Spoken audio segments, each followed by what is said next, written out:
Good morning, good afternoon. Welcome to the H Advisors Sustain webinar. This is the second part of our first webinar. We held one earlier this morning about ESG regulations. There's a lot of new regulations coming in across the globe, and a lot of our clients and internal staff and a lot of journalists have asked us to maybe if we could hold a session on this just to explain what's coming down the pipeline and what companies and organizations have to do. Can I just please have a housekeeping point? We are going to operate a Q&A today, so if you have any questions, can you please use the text box on the webinar and we will filter those through and I will read them out at the end, and we hope to get through as many as possible. We had quite a few in the morning session today. So if I could just go to the next slide, please. My name is Ryan Keeshaw and I am the H Advisors Sustain Lead along with my colleague Sebastian. I'm going to give you a quick introduction about what we do before handing over to Sebastian, who's going to talk about the latest regulations coming in, focusing on CSRD, because that is really launched this month and it's going quite quickly in the EU. And then we are very lucky to have Emily join us today, and she is the Vice President of Global Regulatory Climate Disclosure at the carbon accounts reporting company Persephone. But until late last year, she was at the SEC as Assistant Director in the Office of International Affairs, looking at especially sustainable finance and other climate related work. And then finally, we will have a Q&A going on at the end. So if we could go to the next slide, please. I'm just going to whiz through these, but last year we had a rebrand. So we used to be AMO, but we are now H Advisors. And as you can see, we have a global network in most major cities of strategic advisors. Most of us are ESG experts, and we share this knowledge of where we provide local expertise to that market within our remit and share knowledge on ESG. So today's session is really taking in three different markets: the UK, Europe, and the US. If we could go to the next slide, please. Our services are obviously ESG reporting, communications, investor relations, general environmental comms. We also do materiality assessments, whether it's double materiality or anything else that you need to consult internally. And we also do internal comms before external comms with some media relations and some thought leaderships in various areas. Can we go to the next slide, please? And finally, as you can see, we work with all kinds of organizations, whether you are first stepping up your ESG strategy and thinking, how do I do this? What do I need to do? Or if you are a seasoned ESG practitioner, but you would like some help with maybe some thought leadership, or even your messages have got confused and there's too much and you'd like to simplify that and really target certain stakeholder groups. So without further ado, I'd like to hand you over to my colleague Sebastian, who's going to talk us through what's coming up with the CSRD and what companies have to do for that. Thank you. Thank you, Ryan. Good morning, good afternoon, good evening, everyone. We are being worldwide today. My name is Sebastian Ricard. I'm an Associate Director at H Advisors Havas Paris. And I want to briefly talk to you about the latest, hottest topic in ESG regulation. And I will tackle the CSRD, which is the Corporate Sustainability Reporting Directive that came into force a few weeks ago, January 5th, 2023, to achieve several EU goals when it comes to sustainability. The main lesson, I would say, there's one thing to remember from this, is that it acknowledges that equities are definitely the armed wing of the European Union when it comes to achieving its sustainable ambitions and its sustainable goals. Where does that come from? If we can move to the next slide. It all started, I would say, in 2015 with the COP21 in Paris and the Paris Agreement that literally called for more transparency when it comes to finance and financing action in terms of sustainability. I've quoted here Article 2C, but basically it's a call for more traceability and more transparency when it comes to what we know called green finance. Then if we can move on to the next slide, 5 years later, 2020, European Union has come up with the Green Deal, which was finally approved, which is a whole bunch of different regulation directives and EU different laws. The main concept is that the European Union is going to review all its rules in light of sustainability. So we have new rules like the CSRD, like the SFRD for financial reporting. We have a Fit for 55 package when it comes to greenhouse gas emission. We have the EU taxonomy coming up, and so on and so on. If we can move on to the next slide, those regulations basically become more demanding to achieve two main goals, one being the climate neutrality by 2050, and the second being reducing the greenhouse gas emission by 55% by 2030 compared to 1990 levels. The European Commission also claims or targets 3 billion of additional trees to be planted in the EU by 2030 to achieve those goals. And below, you can see that all sectors of the economy are concerned. Every single sector will be a leverage to achieve those sustainable goals, whether you're in the building industry, whether you're in agriculture, transport, energy, everybody is now going to be concerned. If we can move on to the next slide,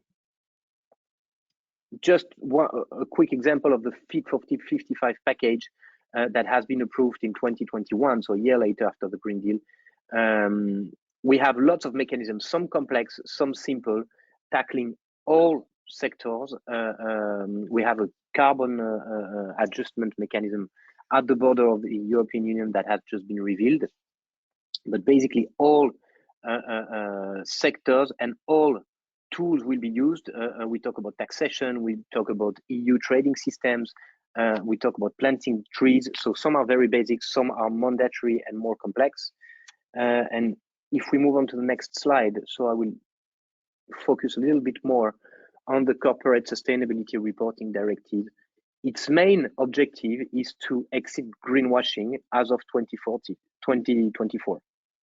Basically, it's coming to force a few days ago. European countries have 2 years to transpose this directive into their national laws, which means that it will be fully applicable to companies by 2025 on the reporting that is made on 2025 about the previous year. So that's why we talk about 2024.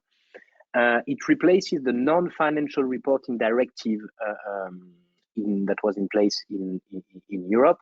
It makes changes on 3 major directives that I've quoted here. It has a wider scope of application. It will tackle about 50,000 equities, while the non-financial reporting directive was only tackling about 15,000 equities. You have lots of mandatory things to comply with. The sustainability report that becomes mandatory, that has to contain information on the business model and the impact of the business model on sustainability, on the environment. And we talk here about double materiality approach. It's not just about seeing how the environment can impact your business model, but also how your business model impacts the environment.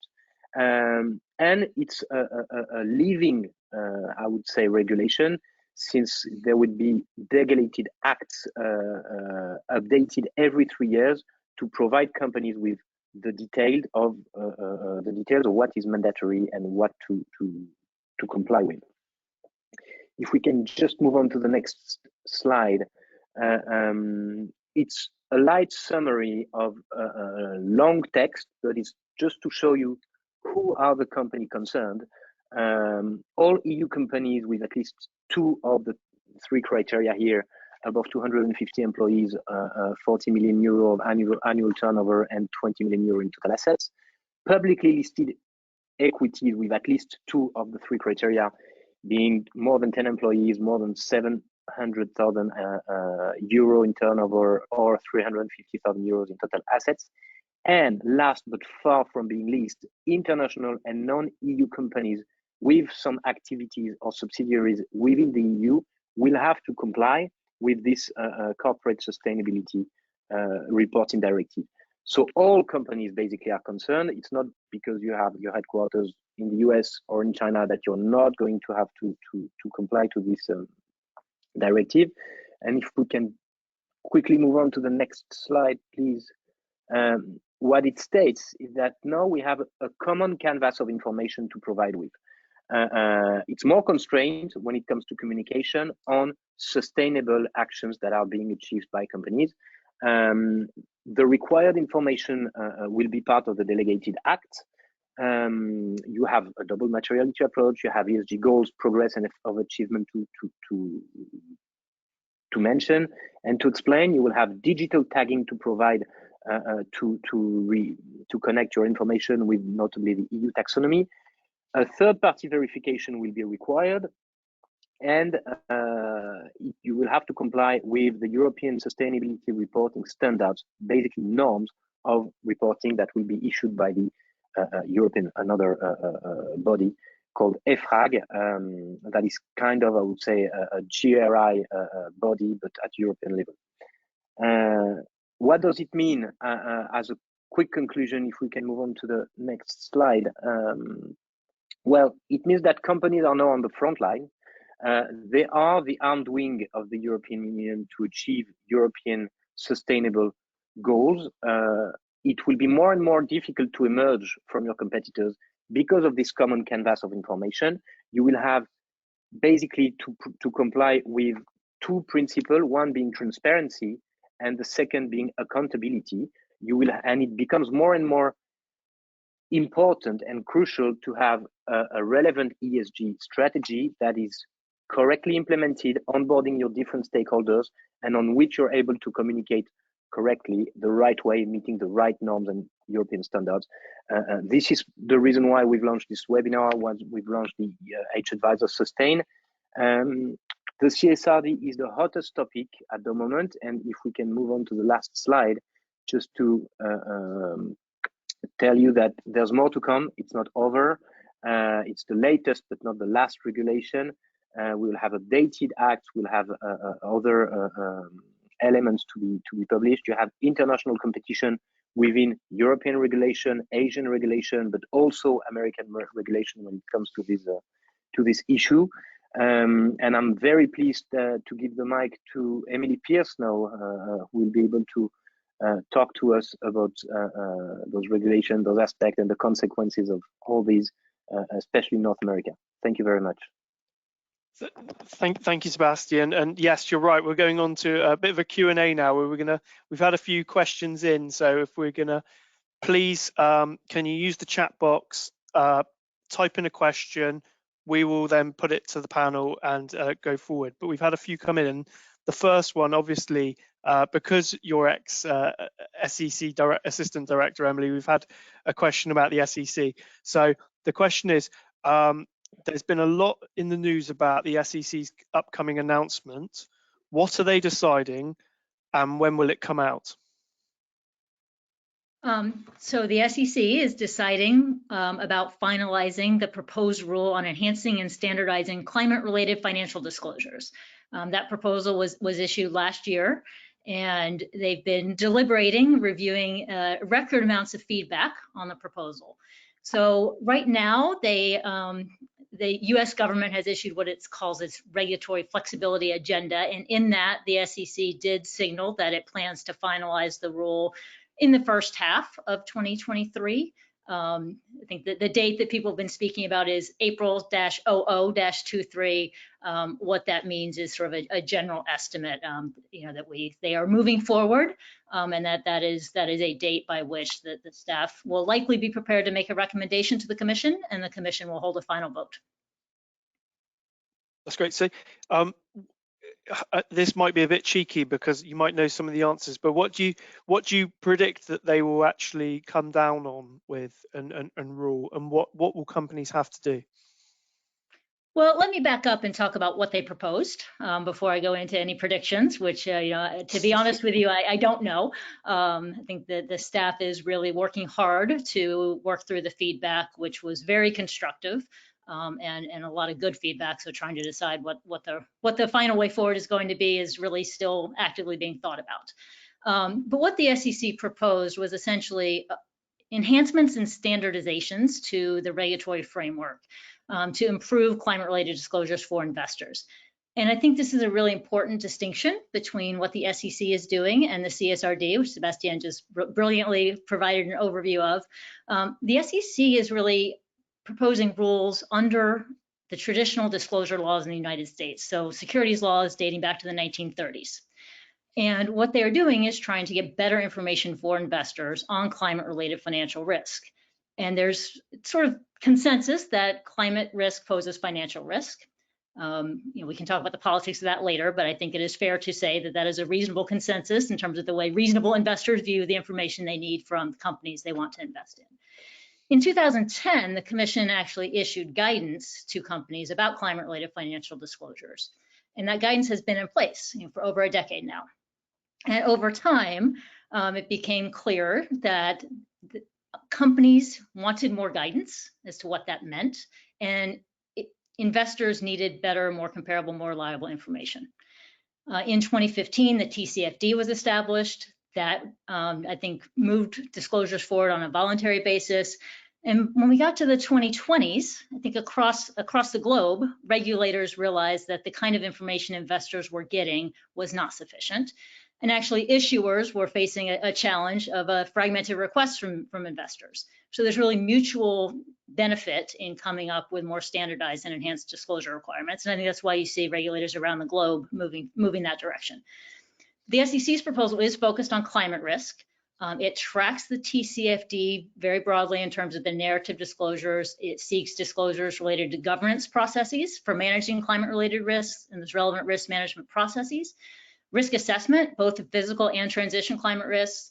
It asks companies to disclose their strategies, and then metrics. And within those metrics, the SEC proposal would require disclosure of GHG emissions, Scope 1 and Scope 2 for all companies, Scope 3 if material or if it's part of your target, and smaller reporting companies would be exempt from that Scope 3 requirement. In addition, if companies have set targets, which a lot of companies have in the past several years, they need to provide disclosure around what those targets are, what the metrics are that they're tracking, and how they plan to meet those targets. So that's a broad overview of what the SEC proposed. I think there's a lot of questions about what the final rule will look like. Another piece of the metrics in the SEC proposal were some financial statement metrics, which would actually be a footnote in the financial statements on various things like CapEx, OpEx, subject to a 1% materiality threshold. That provision received a lot of feedback about some of the challenges associated with that. So in terms of what the SEC is going to end up with, I don't know. I would be lying if I told you I did, and I'm not keeping any secrets here.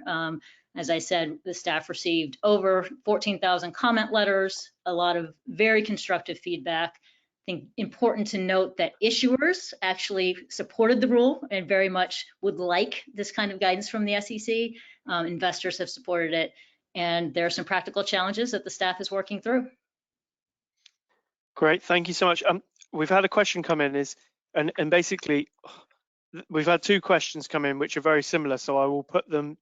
I'll break them down into two parts. Is the US playing catch up regulations wise?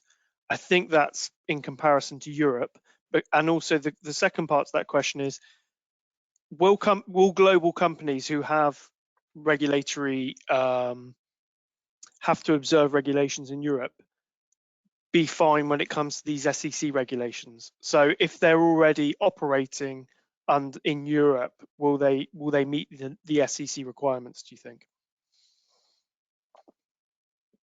So yes, I believe they will. That is a very loaded question, so I'm just going to answer that at the top level.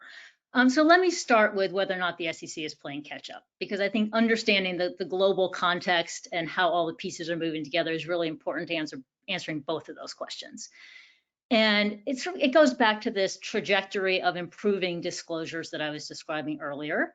And I really think of the global community of securities regulators as a pack that's all running together with the same objective of trying to improve investor information. And different jurisdictions may be leading the pack at different times. I think right now Europe is clearly leading the pack, both in terms of the breadth of topics that its disclosure requirements would cover, and the way they are thinking about, and the scope of coverage.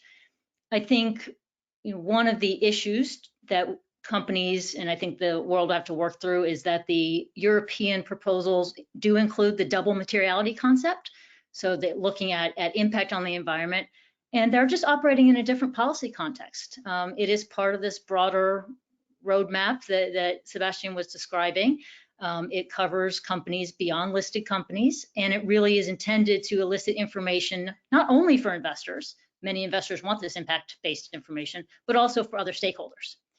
So securities regulators like the SEC are very focused on investors as users of the information, and that does create some differences. So is the SEC behind? I'm not sure I'd phrase it that way, but I think that there is definitely part of a broader movement to get better ESG-related disclosures, and at this moment in particular, climate-related financial disclosures for investors in a way that is as comparable and consistent as possible around the globe.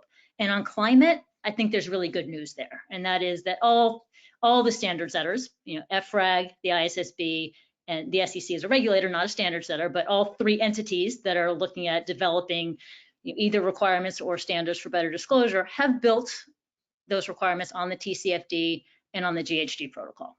So when you're looking at the various disclosures for climate, I think you will see a lot of similarities, and companies will be able to set up their processes to meet those requirements in similar ways. Beyond climate, there are going to be some more challenges, but we'll focus on climate today. And then when you get to the question of, will a company who's operating in Europe be able to comply with the SEC requirements? Again, generally, yes. I think there are some, the SEC does have this additional SX requirement for the financial statement footnote. The European requirements include some connectivity of the financial statements, but it's not as technical there. So I think there are going to be some technical difficulties and challenges to work through. But as a whole, for companies, starting from day one, it's about getting your governance right. It's about calculating your carbon footprint. It's about putting the right technology, controls, and processes around gathering that information in those disclosures. And once you've set up the processes, then I think managing the different information requirements and reporting requirements will be more manageable. Great, thank you very much. We've had a question come in, and I think Sebastian's best to answer this because he had a slide with a little bit of the requirements on there. It's, do UK only listed companies need to comply with CSRD? So I guess the question is, what does a non-European, I mean that in the strictest sense of the sense we are an island just outside the EU, what do companies outside the EU have, when do they need to comply with CSRD, basically? You have very strict thresholds when you're non-European based company, and if you're an international company, you need to have a subsidiary or activity that generate within the EU at least 150 million euro of annual turnover, and then you have different thresholds that I would be happy to provide you with in terms of number of employees or number of amount of assets that are listed in the directive. Great. We'll find out who sent that question, and we'll get that information to you. But I think it will come in the slides that we send out at the end of this anyway, because I remember it being in the slides. The main criteria is 150 million euro turnover within the EU, and then you need to check different small thresholds. Great. We've had another question come in, and there's been a lot of this in the news at the moment, and it's this is to Emily, sorry. How much does politics in the US come into play with the SEC regulations? So first of all, the SEC is an independent agency, and it has 5 commissioners, and any rule that is proposed and or finalized by the commission requires a majority of the commissioners to vote. So that would be 3. I firmly believe that the commissioners and the staff of the SEC are focused on getting the best information to investors pursuant to the securities laws. There may be differences based on politics in terms of the policy view as to what the best way to do that is, But I think as an independent agency, the SEC is doing its best to make those decisions focused on its core mandate and its mission. Politics, you can't run away from it. It's clearly impacting the dialogue around the proposed rule. I really see two issues arising from the politics that this rule has become embroiled in. And unfortunately, I think the politics have lost sight of the objective of the proposal, which is to meet the needs of investors and actually improve or make more efficient the challenges companies have been facing in addressing investor demand for this information over the last several years. But I think the politics are actually chilling some of the constructive dialogue about the proposed rule and getting the answer right. I think a lot of companies who support additional climate-related disclosure guidance, may not be as forthcoming in the public dialogue as they might otherwise be, given some of the unfortunate dynamics around the rule becoming the center of political debate. I also think that politics create a challenging situation in that, if there is any politically motivated litigation, that's not efficient for anyone. That really would create market uncertainties that aren't helpful, and really prolong this path towards the objective of getting better information to investors. And again, for companies, just getting better, more standardized guidance around it so that they can create the efficient processes and move forward with meeting these investor needs. That's great, thank you. We've had another question come in, and it actually just follows on from what you were saying. There's been a lot about greenwashing in the news. There's also been a recent article, I think it was in Bloomberg this week, which this question refers to, that there's going to be a huge rise in ESG litigation cases. I'll just go to Sebastian first. How do companies avoid greenwashing and being part of that ESG litigation claim? They avoid being into greenwashing and trials like this by acting. It's more and more important to act small, but to have real tangible results when it comes to sustainability, whether it's environmental, whether it tackles climate results or biodiversity, for instance. It's more important for a company to have proven actions and tangible results than just speak about big global targets that don't achieve anything. What's quite interesting is that the regulation on ESG used to be voluntary based. It's not more, it's now more and more a matter of constraints. So I would say it's the other way of not being into greenwashing, is that you comply with the regulation, you comply with mandatory things, and then technically you shouldn't be falling into greenwashing. Great. Emily, do you have anything else to add on how to avoid greenwashing and litigation cases? I mean, I think for companies, it really is to back up what you say. I think a lot of companies, laudably so, have been setting targets for decarbonization, and there are very strong business reasons to do so, not only for reputation, but also for good business and better managing your finances long term. I do think you need to understand your GHG emissions footprint when you do that, and understand the different the levers and pathways to meet those goals. So I think that companies, regardless of the regulatory environment, which is changing, should really be thinking about the underlying data and how they can bring more controls and governance around that process for a variety of audiences. I think we've talked before about the challenges with Scope 3, in particular GHG emissions counting. I think there have been a lot of developments in technology, reducing costs in that space, the ability to bring more controls to that data environment, better data coming in. So I think a lot of developments in that space which can support companies on this mission to protect themselves from greenwashing claims and also prepare for regulatory change. Great, and I think this is going to be our last question, unless anyone else has got any more questions coming in. It's really going to be, and I'll explain what it is for some of the audience because it's not there. It's around Scope 3. So Scope 3 are the carbon emissions that are kind of generated by your customers or by your suppliers.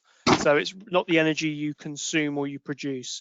And that is called scope 3, notoriously hard to pin down on the data, and we do have a data hole in that, is will the SEC include scope 3? And if so, how much time will companies have to, what's the term here? Sorry, I'm trying to make it a bit better. So how much time will they have to comply with those laws? So the SEC did propose scope 3. It was only, they did exempt smaller reporting companies from that requirement. It was as proposed, that requirement would come in a year later than the other disclosure requirements. And then there would also be a phasing of assurance over scope 1 and scope 2, but there would not be assurance required over scope 3. There's been a lot of question about what elements of that part of the proposal will remain in the final rule. I don't know. What I do know is that this is not a challenge that is unique to the SEC. All of the global regulators who are looking at these issues are struggling with the exact same challenge. The current FRAG standards that have been submitted to the Commission would include scope 3 from all issuers. The ISSB, which is the International Sustainability Standards Board, that is developing standards that are sort of serving two purposes. They're both the new norms for the next generation of sustainability reporting on a voluntary basis, but they also, and very importantly so, are pulling together the historical capabilities of the IFRS Foundation and setting accounting standards, bringing those to the sustainability space and providing a set of standards that regulators around the globe are likely to look to and bring in to incorporate in their enhanced and standardized regulations in this space. They also are proposing to include scope 3.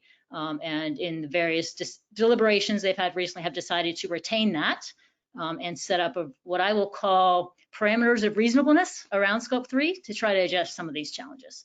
So as far as the SEC goes, I really honestly can't tell you, but I know that they are thinking through some of those same issues.